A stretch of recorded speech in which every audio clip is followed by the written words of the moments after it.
നമസ്കാരം സുഹൃത്തുക്കളെ, സ്പോർട്സ് പിച്ചിലേക്ക് ഏവർക്കും സ്വാഗതം.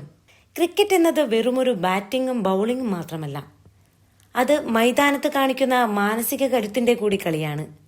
കഴിഞ്ഞ ദിവസം ചെന്നൈ സൂപ്പർ കിങ്സ് പരാജയത്തിന്റെ വക്കിൽ നിന്നും വിജയത്തിലേക്ക് കുതിച്ചപ്പോൾ അതിനു പിന്നിൽ പ്രവർത്തിച്ച ഒരു രഹസ്യ ഇന്ധനത്തെക്കുറിച്ച് നായകൻ ഋതുരാജ് ഗെയ്ക്വാദ് തന്നെ ഇപ്പോൾ വെളിപ്പെടുത്തിയിരിക്കുകയാണ്. അത് മറ്റൊന്നുമല്ല, നമ്മുടെ സ്വന്തം സഞ്ജു സാംസൺ നൽകിയ ആത്മവിശ്വാസത്തിന്റെ വാക്കുകളായിരുന്നു. മത്സരത്തിന്റെ ഒരു ഘട്ടത്തിൽ എതിരാളികൾ ശക്തമായ നിലയിലായിരുന്നു. ചെന്നൈയുടെ പ്രമുഖ വിക്കറ്റുകൾ വീണതോടെ ഗാലറിയിൽ ആരാധകർ നിശബ്ദരായി. നായകൻ എന്ന നിലയിൽ ഋതുരാജ് പോലും അല്പം സമ്മർദ്ദത്തിലായ നിമിഷം. തോൽവി ഉറപ്പിച്ചു എന്ന് വിമർശകർ വിധിയെഴുതിയ ആ സമയത്താണ് സഞ്ജു സാംസൺ ഋതുരാജിന്റെ അടുത്തേക്ക് നടന്നു വന്നത്. നമുക്ക് തിരിച്ചു വന്നേ മതിയാകൂ, ഈ കളി നമ്മളുടേതാണ് എന്ന് സഞ്ജു ഋതുരാജിന്റെ ചെവിയിൽ പറഞ്ഞു. ആ വാക്കുകൾ വെറുമൊരു ഉപദേശമായിരുന്നില്ല, മറിച്ച് ഒരു പോരാളിയുടെ നിശ്ചയദാർഢ്യമായിരുന്നു എന്ന് ഋതുരാജ് ഓർക്കുന്നു. മത്സരത്തിന് ശേഷമുള്ള പ്രസന്റേഷനിലാണ് ഋതുരാജ് ഈ വൈകാരികമായ നിമിഷം പങ്കുവച്ചത്. ഫീൽഡിംഗിനിടയിൽ കളി കൈവിട്ടു പോകുമോ എന്ന് ഞാൻ ഭയപ്പെട്ട നിമിഷമുണ്ടായിരുന്നു. എന്നാൽ സഞ്ജു ബായ്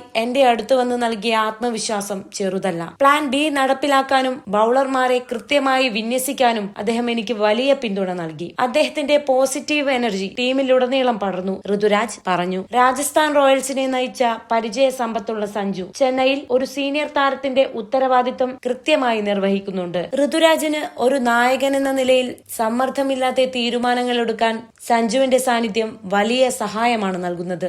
സഞ്ജു നൽകിയത് വെറും വാക്കുകൾ മാത്രമായിരുന്നില്ല, ക്രീസിലെത്തിയപ്പോൾ അദ്ദേഹം അത് പ്രവർത്തിച്ചും കാണിച്ചു. സമ്മർദ്ദഘട്ടത്തിൽ അദ്ദേഹം കളിച്ച ആ ഇന്നിംഗ്സ് ചെന്നൈയെ വിജയതീരത്തെത്തിച്ചു. ബൌളർമാരെ നേരിടുന്നതിലും ഫീൽഡ് സെറ്റ് ചെയ്യുന്നതിലും സഞ്ജു കാണിച്ച ആ സൂക്ഷ്മതയാണ് ചെന്നൈക്ക് പ്ലേ ഓഫ് റേസിൽ വലിയ മുൻതൂക്കം നൽകിയത്.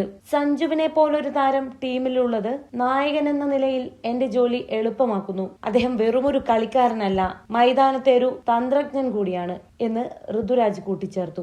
ധോണിക്ക് ശേഷം ചെന്നൈ ടീമിന്റെ ആത്മവീര്യത്തെ നയിക്കാൻ സഞ്ജുവിനോളം പോന്ന മറ്റൊരു താരമില്ലെന്ന് ഈ സംഭവം തെളിയിക്കുന്നു. സഹതാരങ്ങളെ പ്രചോദിപ്പിക്കാനും അവരിലെ മികച്ച പ്രകടനം പുറത്തെടുക്കാനും സഞ്ജുവിനുള്ള കഴിവ് ചെന്നൈക്ക് വരും വർഷങ്ങളിൽ വലിയ കരുത്താകും.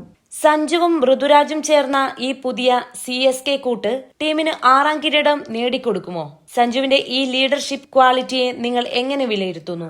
നിങ്ങളുടെ അഭിപ്രായങ്ങൾ താഴെ കമന്റ് ചെയ്യൂ. കൂടുതൽ ക്രിക്കറ്റ് വിശകലനങ്ങൾക്കും വാർത്തകൾക്കുമായി സ്പോർട്സ് പിച്ച് ലൈക്ക് ചെയ്യാനും ഷെയർ ചെയ്യാനും മറക്കരുത്. താങ്ക്